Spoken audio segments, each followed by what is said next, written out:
శ్రీమద్ తర్కాడ్ గురించి. మరి వాళ్ళ ఇంట్లో కూడా బాబాని ఒక చిత్రపటం పెట్టుకొని ప్రతినిత్యం వాళ్ళు పూజ చేస్తుంటారు. బాబా ఉన్న సమయంలోనే బాబా చిత్రపటాన్ని పెట్టుకొని ఒక ఫోటోని పెట్టుకొని ఆ ఇంట్లో నిత్య నియమంగా ప్రతిరోజు పూజ చేస్తుంటారు, నైవేద్యం పెడతారు, అగరవత్తులు వెలిగిస్తారు, హారతి ఇస్తుంటారు. ఇలా జరుగుతూ ఉంటుంది క్రమం తప్పకుండా.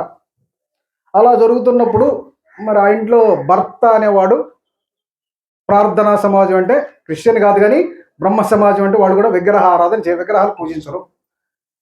దేవుడు నమ్ముతారు కానీ విగ్రహాలు పూజించరు, వాళ్ళది ఒక భక్తి. కాబట్టి ఆ మార్గంలో ఉంటాడు కాబట్టి ఆయన ఆ ఇంట్లో పూజ గీజ ఆయన చేయడు, విగ్రహాలు ఆ ప్రసాదాల గీసాదులు ఆయన అది పట్టించుకోడు. అలాంటి భర్త ప్రార్థనా సమాజం ప్రార్థన చేస్తుంటాడు కాబట్టి పూజలు గీజలు చేయడు కాబట్టి ఆ తర్వాత ఆ ఇంట్లో భార్య మంచి భక్తురాలు బాబాకి, వాళ్ళ అబ్బాయి కూడా మంచి భక్తుడు బాబాకి. అలా ఉన్న సమయంలో ఒకసారి వేసవ సెలవులు ఆ అబ్బాయికి వస్తాయి, చదువుకుంటుంటే అబ్బాయికి వేసవ సెలవులు వస్తాయి, చదువుకున్న వాళ్ళకి వేసవ సెలవులు వస్తాయి కాబట్టి అప్పుడు ఎక్కడ టూర్ పెట్టుకుంటారు కదా. అలాంటి సమయంలో తల్లి బిడ్డ లేదంటే షిర్డీకి వెళ్ళాలని బాబా దగ్గర కొన్ని రోజుల నుండి సేవ చేసుకొని మళ్ళీ తిరిగి రావాలని అనుకుంటారు తల్లి బిడ్డ. అప్పుడు వెంటనే వెళ్ళాలని అనుకున్నారు, ప్లాన్ చేసుకుంటున్నారు. కానీ మళ్ళీ ఆ అబ్బాయికి మాత్రం ఒక ఆలోచన వచ్చింది, అమ్మా మన ఇద్దరం వెళ్తున్నాం కదా, నాన్న ఇంట్లో మళ్ళీ పూజ చేయడు కదా, మరి బాబాకి మనం ఒక 10 రోజులు షిర్డీకి వెళ్ళి 10 రోజులు ఉంటే మరి ఇంట్లో బాబాకి పూజ చేసేది ఎవరు, నైవేద్యం పెట్టేది ఎవరు ఆయనకి ప్రతిరోజు, మన ఇద్దరం వెళ్తే ఆయన పట్టించుకోడు కదా. కాబట్టి అమ్మ నువ్వు ఒక్కదాని వెళ్ళు, నేను ఇంట్లో ఉంటాను, బాబాకి పూజ చేసుకుంటా, ప్రతిరోజు నైవేద్యం పెట్టుకుంటాను అని చెప్పేసి తల్లిని వెళ్ళమంటాడు. ఆ తల్లి ఏదంటే నేను తల్లి ఒక్కటే పంపించడానికి భర్త సైతం ఒక్కటే ఆడమనిషి అంటే పంపిస్తాను షిర్డీకి అని చెప్పేసి తండ్రి సందేశిస్తుంటాడు. మరి బిడ్డలు అడిగితే బిడ్డ ఏంటంటే ఇంట్లో బాబాకి నైవేద్యం పెట్టకుండా పూజ చేయకుండా మరి ఇట్లా పస్తు పెట్టడం బాగుండదు కాబట్టి నేను వెళ్ళాలని అంటాడు. అప్పుడు వీళ్ళిద్దరు పరిస్థితి అర్థం చేసుకున్నాడు. ఆమె అయితే వెళ్ళాలంటుంది, మరి బిడ్డ తోడు రావట్లేదు, వాటి ఇంట్లో పూజ చేయాలంటున్నాడు కాబట్టి ఆమె ఒక్కటే పంపించడానికి లేదు. అది ఆలోచించి తర్వాత ఆ తండ్రి అంటాడు, సరే నాన్న మీ పరిస్థితి నాకు అర్థమైంది, ఒకటే వెళ్ళలేదు, ఇక్కడ పూజ చేయాలంటున్నారు, నైవేద్యం పెట్టాలంటున్నారు, కాబట్టి నేను ప్రార్థన చేసుకున్నాను అయినా సరే 10 రోజులు అయితే ఖచ్చితంగా మీరు ఎట్లా పూజ చేస్తారో నేను చూస్తున్నాను ఆల్రెడీ, ఒకసారి మళ్ళీ చెప్పండి నాకు, అలానే ప్రతిరోజు పూజ చేస్తూను ఆయనకి అదోపదీప నైవేద్యాలు ఇస్తుంటాను, కానీ నేను మాట ఇస్తున్నాను మీకు, చక్కగా మీరు భయపడకుండా వెళ్ళండి, పూజ ఇక్కడే ఆగదు, నైవేద్యం పెడతాను అని చెప్పేసి హామీ ఇచ్చిన తర్వాత ఆ తల్లి బిడ్డలు షిర్డీకి వెళ్ళిపోతారు బాబా సేవ చేసుకోవడానికి. అట్లా వాళ్ళు షిర్డీలు ఉంటారు, బాబా సేవ చేసుకుంటుంటారు, అక్కడ జరుగుతుంటుంది. ఆ తర్వాత ఇక్కడ తల్లి బిడ్డలు పంపించిన తర్వాత మరుసటి రోజు ఆయన పొద్దున్నే లేచి కొంచెం స్నానం చేసేసి పొద్దున్నే ఆయనకి ఏదో ఒక మిల్లులో పనిచేస్తుంటాడు, కాటన్ మిల్లులో ఆయన మేనేజర్. పొద్దున్నే ఇక్కడ ఇంట్లో స్నానం చేసుకుని పూజ చేసుకుని ఆ మిల్లు దగ్గరికి వెళ్ళిపోతుంటాడు, మళ్ళీ సాయంకాలం మధ్యాహ్నం వస్తుంటాడు, భోజనం చేసి మళ్ళీ వెళ్ళిపోతుంటాడు. అలా జరుగుతున్నప్పుడు మరి ఒకరోజు మొదటి రోజు బాగా చక్కగా లేచాడు, మరి స్నానపానం చేసుకుని వాళ్ళు చెప్పినట్టుగానే పూజ చేశాడు, బాబాకి పట్టిక బెల్లం నైవేద్యం పెట్టాడు, హారతి ఇచ్చాడు, చక్కగా వెళ్ళిపోయాడు. మధ్యాహ్నం వచ్చినప్పుడు నౌకరి ఉంటాడు ఇంట్లో, నౌకరి వచ్చినప్పుడు మరి ఆ ప్రసాదం తను కొంచెం తీసుకొని ఆ యొక్క నౌకరు కూడా పెడతాడు అనమాట. ప్రతిరోజు వచ్చి అరే ప్రసాదం తీసుకురంటాడు, భోజనం వడ్డించిన తర్వాత ప్రసాదం ఆయన పెట్టుకొని ఆ నౌకరు పెట్టిన తర్వాత ఇంక భోజనం తింటాడు. మళ్ళీ భోజనం అయిపోతాడు, మళ్ళీ యథావిధిగా నా మిల్లుకి వెళ్ళిపోతాడు ఆయన. అట్లా మొదటి రోజు చక్కగా పూజ చేశాడు, నైవేద్యం పెట్టాడు, 2వ రోజు చక్కగా నైవేద్యం పెట్టాడు, పూజ చేశాడు, 3వ రోజు చక్కగా నైవేద్యం పూజ చేశాడు, 4వ రోజు పాప ఏదో హడావిడి పడి మరి ఆ రోజు ప్రసాదం పెట్టకుండానే పూజ చేశాడు, పూజ కూడా హడావిడి చేసేసాడు, ఇంకా నైవేద్యం పెట్టకుండా హారతి ఇచ్చేసాడు, మధ్యాహ్నం వెళ్ళిపోయాడు, పొద్దున వెళ్ళిపోయాడు. మధ్యాహ్నం వచ్చి భోజనానికి కూర్చున్నప్పుడు పూజ నౌకరు చేరే ప్రసాదం తీసుకురపన్నాడు. వాడు పూజ కదంతా ఎత్తికి, స్వామి ఈరోజు ప్రసాదం పెట్టినట్లేదు, మరి మర్చిపోయినట్టున్నారు, ఇక్కడ ప్రసాదం ఏం కనపడలేదు అంటాడు. చూడరా అంటాడు, నేను పెట్టలేదు అంటాడు.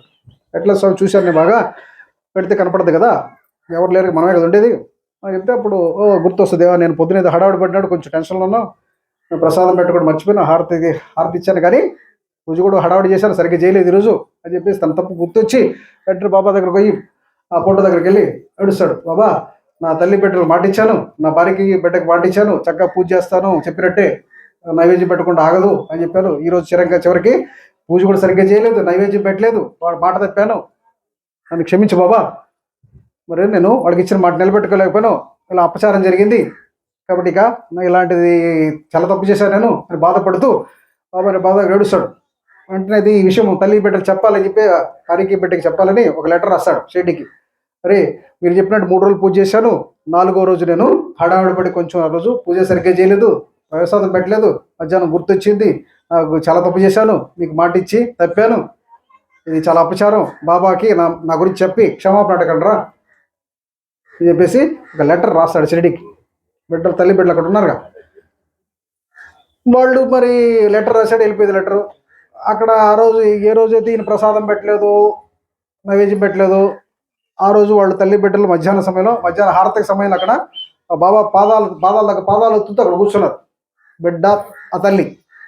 అప్పుడు బాబా గారు సడన్గా ఉన్నాడు, అమ్మా ఈరోజు మధ్యాహ్నం మీ ఇంటికి వెళ్ళాను, తలుపులు వేస్తున్నాయి, అయినా కానీ నేను ఏదో లోపలికి వెళ్ళాను, ఇల్లంతా తిరిగి చూశానమ్మా, తిందామని ఆకలితో, ఎక్కడ ఏమీ కనిపించలేదమ్మా, అలా ఆకలితోనే మధ్యాహ్నం తిరిగి రావాల్సి వచ్చిందమ్మా, ఇంట్లో యజమాని కూడా లేడు, కాబట్టి ఈరోజు నేను ఆకలితో మలమలమాడి తిరిగి వచ్చానమ్మా, తిందామని వెళ్తే మీ ఇంటికి ఏమీ దొరకలేదు, ప్రతిరోజులాగా ఈరోజు కూడా వెళ్ళారు మీ ఇంటికి, అక్కడ తలుపులు వేస్తున్నాయి, అయినా కానీ నేను లోపలికి వెళ్ళాను, ఇల్లంతా తిరిగాను, ఎక్కడ ఏమి కనిపించలేదు, తిందాం అనుకుంటే ఎక్కడ ఆకలితో ఉన్నాను, ఎక్కడ ఏం కనిపించలేదు, అక్కడ తిరిగి వచ్చానమ్మా, చాలా ఆకలితో ఉన్నాను అని చెప్పి బాబా తల్లి బిడ్డలు పాదాల దగ్గర సేవ చేసేట్టు వాళ్ళతో అన్నాడు. అప్పుడు వాళ్ళకి వెంటనే కొడుకు డౌట్ వచ్చింది, అవును బాబా గారు ఇట్లా మాట్లాడుతున్నట్టే, ఈరోజు మన ఇంటికి వెళ్ళాడు అంటున్నాడు, అక్కడ మరి ఏదో ప్రసాదం పెట్టలేదు అంటున్నాడు, నేను ఆకలితో వచ్చాను అంటున్నాడు, అంటే తండ్రి ఏమైనా తప్పు చేశాడేమో, ఆ బిడ్డకి డౌట్ వస్తుంది కొడుక్కి. అప్పుడు అలిచి ఇప్పుడు బాబా నేను మా ఊరికి వెళ్ళిపోతా బాబా అంటాడు. ఎందుకంటే డౌట్ వస్తుంది, తండ్రి ఏదో తప్పు చేసినట్టుండు అని చెప్పేసి వెంటనే లేచి ఇంకా నేను వెళ్ళిపోతాను బాబా ఇంటికి, ఇంట్లో సరిగ్గా పూజ జరిగినట్లేదు, అక్కడ మీరు మాట్లాడుతారు ఏదో తప్పు జరిగినట్టుంది అక్కడ అని బాబాతో అంటాడు. లేదు నాన్న కూర్చో, వెళ్ళాల్సిన అవసరం లేదు, నువ్వు కూర్చో అంటాడు. అప్పుడు మరి బాబా వెళ్ళొద్దు అంటే ఇప్పుడు లెటర్ రాశాడు, నాన్న ఇదిగో పలానా రోజు బాబా గారు ఇలా అడిగాడు, నైవేద్యం పెట్టలేదు అన్నాడు, ఆకలితో వచ్చాడంటే మా ఇంటికి వెళ్ళి, మరి నువ్వేమన్నా ఆ రోజు నైవేద్యం పెట్టలేదా అని చెప్పేసి ఒక లెటర్ రాశాడు తండ్రికి అక్కడి షిరిడీ నుంచి. ఆ లెటర్ ఇటు వచ్చింది, ఈ లెటర్ పైకి వచ్చింది, షిరిడీకి రాసింది షిరిడీకి వచ్చింది, బిడ్డ రాసింది, ఇంటికి వెళ్ళిపోయింది. అక్కడ చూసుకుంటే ఏం జరిగింది, ఏ రోజు అయితే ఆయన నైవేద్యం పెట్టలేదో మధ్యాహ్నం సమయంలో ఆ రోజే బాబా అక్కడ అడిగింది కూడా, ప్రతిరోజులాగా మీ ఇంటికి వెళ్ళాను, ఆకలితో తలుపులు వేసున్నా ఇంట్లోకి వెళ్ళాను, అయినా ఇల్లంతా కలిగి తిరిగాను, ఎక్కడ ఏమి దొరక్క ఆకలితో మధ్యాహ్నం తిరిగి వచ్చాను అంటాడు. అంటే ఇప్పుడు ఒకరోజు పెట్టలేదని ఇప్పుడు అర్థమైంది. ఇప్పుడు చూసిన తర్వాత బిడ్డకు అర్థమైంది కదా, తండ్రి తప్పు చేశాను ఒప్పుకున్నాడు కదా, బాబా ఎందుకు మాట్లాడింది అర్థమైంది. అంటే తండ్రి నైవేద్యం పెట్టలేదు తెలిసింది ఆ తండ్రి జాబు ద్వారా, అప్పుడు బాబా అడిగింది కూడా ఆయనకి తెలిసింది. మరి ఏ రోజు నైవేద్యం పెట్టలేదు అదే రోజు బాబా తల్లి భార్యని బిడ్డలు అడగటం కూడా ఆయనకి అర్థమైంది.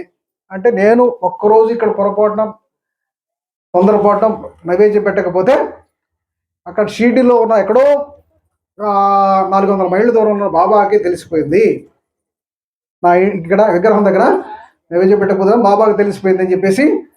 అంటే అప్పుడు దాకా ఏమో విగ్రహారాధన నమ్మడు కదా, విగ్రహాలు ఏముందన్నాడు కదా, విగ్రహాలు ఏముంటుంది అని చెప్పారు నమ్మంటాడు. విగ్రహారాధనలో విగ్రహాలు నమ్మరుగా, విగ్రహం దేవుడు ఎక్కడ ఉన్నాడు అని కదా ఆయన నమ్ముకునేది. ఇప్పుడు ఎక్కడ విగ్రహం అప్పుడు మరి ఇంట్లో ఎక్కడ పెట్టింది, విగ్రహం దగ్గర కదా పెట్టింది, ఫోటో దగ్గర పెట్టింది. బట్ ఫోటో దగ్గర ప్రసాదం పెట్టకపోతే షిరిడీ ఇక్కడ తెలిసిపోయింది, 400 మైళ్ళ దూరం షిరిడీకి ఏ రోజు అయితే నైవేద్యం పెట్టదు ఆ రోజుకి ఆయన కంటే తెలిసిపోయింది. కాబట్టి బాబా సర్వత్రా జీవ జడ రూపాలు అంతటా ఆయన నిండి ఉన్నాడు, ఆయన నిండి లేని చోట్లేదు, అయినా లేని చోట లేదు కాబట్టి సర్వాంతర్యామి సర్వవ్యాపకుడు, ఆయన వ్యాపించకుండా ఎక్కడ లేడు, అంతటా అన్నిట్లో ఉన్నాడు, ఫోటో రూపంలో ఉన్నది కూడా ఆయనే. కాబట్టి కదా ఈరోజు మీ ఇంటికి వెళ్ళాను అన్నాడు కదా, నైవేద్యం పెట్టకపోతే కనుక్కున్నాడు కదా, జరిగింది పట్టుకున్నాడుగా, ఫోటో దగ్గర నైవేద్యం పెట్టకపోతే షిరిడీలో ఉన్న బాబా పట్టుకున్నాడా లేదా? మరి ఇప్పుడు ఫోటోనా బాబానా? బాబా అయితే ఆయన అంతటా నిండి ఉన్నాడు కాబట్టి కదా ఎక్కడేం జరిగింది ఆయన తెలిసిపోతుంది కదా, ఆయన ఇంటి ఏం జరిగింది తెలిసిపోయింది కదా. అట్లా ఆ రోజు అప్పుడు ఆయన అప్పుడు దాకా విగ్రహారాధన చేయను అనుకున్న ఆయన అప్పుడు ఒక్కసారి ఎప్పుడైతే ఒక ఫోటో దగ్గర నైవేద్యం పెట్టే కదా షిరిడీలో ఉన్న బాబాకి తెలిసిపోయింది కదా, సర్వజ్ఞుడు సర్వాంతర్యామికి సర్వవ్యాపకుడు బాబాకి తెలిసిపోయింది. అప్పుడు అంతటా ఆయన నిండి ఉన్నాడు, ఆయన లేని చోట లేదని అప్పుడు ఆయన భక్తి భావం కలిగి అప్పటి నుంచి నాస్తికుడు అంటే విగ్రహారాధన చేయను ఒక స్థితిలో ఉన్న వ్యక్తి అప్పటి నుంచి గొప్ప భక్తుడు బాబాకు అవుతాడు.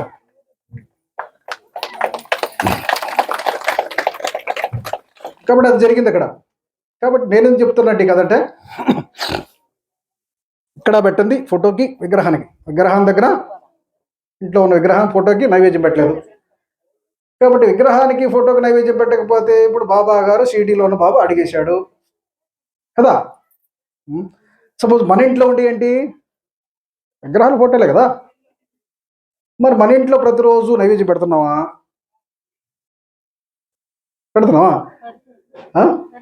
నువ్వు పెడుతున్నావా? సంతోషం. మరి ఎంతమంది పెడతారు చేతులు అంటే సార్? ఎంతమంది పెడతారు? ప్రతిరోజు 3 పూటల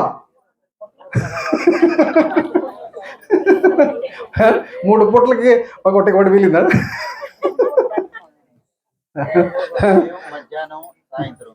మనం 3 పూట తింటలేదా?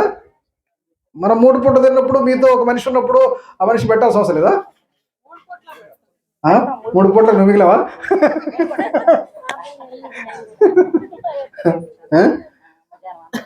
కాబట్టి ఇంకా మీరు తిరిగి చిరుతిళ్ళు కూడా పెడుతున్నారా?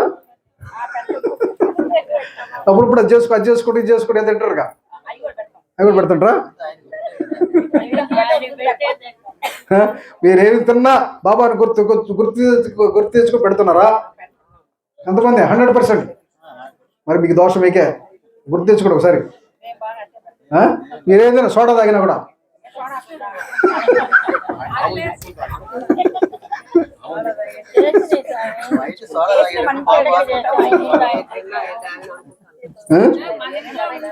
కాబట్టి అది కూడా మనకు ఆలోచిస్తే ఆ స్మరిస్తే అని పెట్టాల్సిన అవసరం లేదు కాబట్టి తక్కువ చదువుతారు. అంతగా ఇది కూడా నేర్చుకున్నాం మళ్ళీ చివరికి. అంటే మంచిది. ఇంకా ఇంకోటి నాకు ఇప్పుడు తెలిసింది అంటే స్మరిస్తే సరిపోతుంది, ఇంకేం పెట్టాల్సిన అవసరం లేదు కూడా తెలుసుకున్నాం రహస్యం. అంటే మన వస్తువు మనకు ఉంటుంది, స్మరిస్తే సరిపోద్ది. కాబట్టి మనకు పెట్టింది తరగదు కాబట్టి జరగదు కాబట్టి ప్రాబ్లం లేదు కాబట్టి చక్కగా స్మరిస్తే సరిపోద్ది. మన ఐటెం కరిగిపోతుంది ఇంకా. అంతే కదండి చంద్రశేఖర్. మనం పెట్టిన ఏదో జస్ట్ మనకు బాగా ఇష్టమైంది జస్ట్ వెజిటబుల్ బిర్యానీ చేసుకుంటాం, స్మరించి బాబా అక్కడ చూపిస్తే సరిపోతుందిగా, పెట్టాల్సిన అవసరం లేదుగా. మన వస్తువు మనకే ఉంటుందిగా.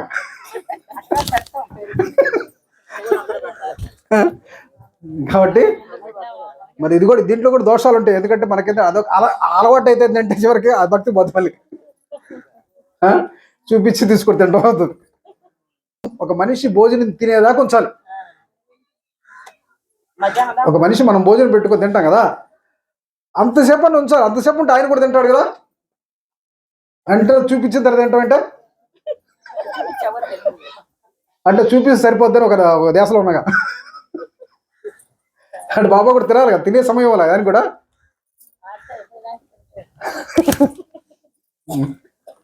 కాబట్టి స్మరించినప్పుడు కూడా సమర్పించాలి. ఏదో సమర్పిస్తూ స్మరించాలి, సమర్పించాలి. ఓకే. సోడా తాగాలనుకున్నప్పుడు బాబా మన దగ్గర లేడు, సరే ఇంటి దగ్గర ఫోటో ఉంది, ఇప్పుడు ఏం చేయాలి? ఇప్పుడు కొంచెం నీళ్ళు, ఆ సోడా నీళ్ళు కొంచెం బాబా పెడితే పోయి కింద, బాబా పెడితే ఆ సోడా నీళ్ళు కింద పోయి సగం కొంచెం పోయిస్తే సార్ కొంచెం ఒక రెండు బుట్లను పోయి అప్పుడు ఆయన సమర్పించినట్టు అవుతుంది కదా. బాబా అక్కడ ఇంట్లో ఉన్నాడు కాబట్టి ఇప్పుడు స్మరించి నేను తాగేసి మొత్తం సరిపోద్ది అనుకుంటే మళ్ళీ సమర్పించాలి. ఇక్కడ ఊరికే స్మరించాం అనుకుంటేనే సమర్పించాల.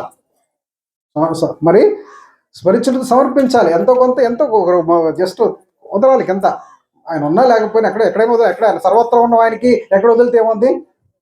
ఇంట్లో ఫోటో దగ్గర వదలాలి. సర్వత్రా ఎక్కడున్నావా?